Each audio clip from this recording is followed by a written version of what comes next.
आज मैं आपको एक ऐसी चीज के बारे में बताऊंगा जो हमारे घर की लेडीज कर तो रही हैं, लेकिन उसके परिणाम कितने भयंकर हैं ये उन लेडीज को भी नहीं पता।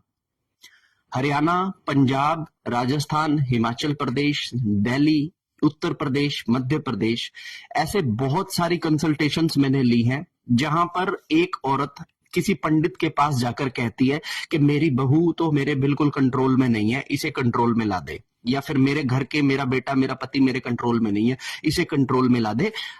99% जो बाबा बागियों के पास जाने वाली महिलाएं हैं वो यही शब्द बोलती हैं। अब ऐसे में वो पंडित रिप्लाई में क्या देता है कि या तो वो उसको कोई इलायची देता है या कोई विभूत देता है या फिर कोई ऐसा पानी देता है और बोलेगा कि आप सबको पिला दो। अब उस लेडीज को कुछ नहीं पता भैया, उस लेडीज को कुछ नहीं पता कि इस पंडित ने मुझे क्या दिया। उसे लगता है कि मैं ये अगर खिला पिला दूंगी तो उसके सारे काम ठीक हो जाएंगे, सब कुछ कंट्रोल में आ जाएगा।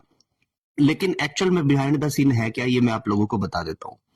ये जितने भी पंडित लोग इस तरह की कोई भी विभूति या फिर कोई चावल, इलायची, कुछ भी ऐसा लौंग देते हैं, तो ये करते क्या है मैं आपको बता देता हूं।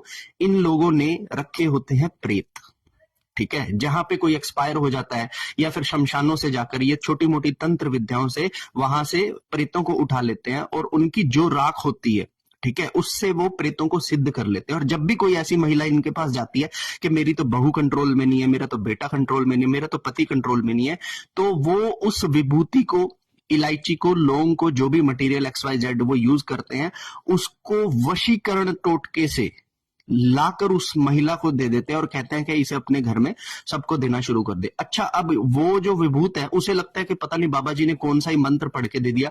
वो विभूति, लौंग, इलायची वो खुद भी ले रही होती है और अपने घर वालों को भी दे रही होती है।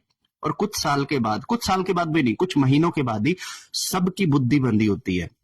अब आप देखेंगे कि उनके घर में कलेश भी हो रही है, लड़ाई भी हो रही है, आर्थिक तंगी, शारीरिक जो है बीमारियां खड़ी हो रही हैं, बच्चों का ध्यान पढ़ाई में नहीं लग रहा है, तरह तरह की चीजें हो रही हैं सबके साथ, और समझ में किसी को भी नहीं आ रहा कि हमारे साथ हो क्या रहा है। अब ना चाहते हुए भी एक औरत की गंदी सोच ने उस पूरे परिवार को प्रेत बाधा से, वशीकरण से, तंत्रों मंत्रों से बंधवा कर गिरवा दिया साइड में। अब आज अगर वो औरत उस आदमी के पास जाना छोड़ दे तो उनके घर की स्थिति और बिगड़ने लगती है। और अगर वो औरत रेगुलर उस आदमी के पास जाती रहे और कुछ ना कुछ उसको देती रहे तो उसके घर की स्थिति उसके अकॉर्डिंग में चलती रहेगी। और 80% फैमिलीज जो मेरे कंसल्टेशन में आ रही है, 80% फैमिलीज में सेम प्रॉब्लम्स बिलोंग कर रही है। इस तरह की चीजें आप ना करें। जब तक आपको इन चीजों के बारे में ज्ञान ना हो, कभी भी किसी बाबा भगत के पास इस तरह से इन चीजों के लिए कभी भी ना जाएं। हर हर महादेव।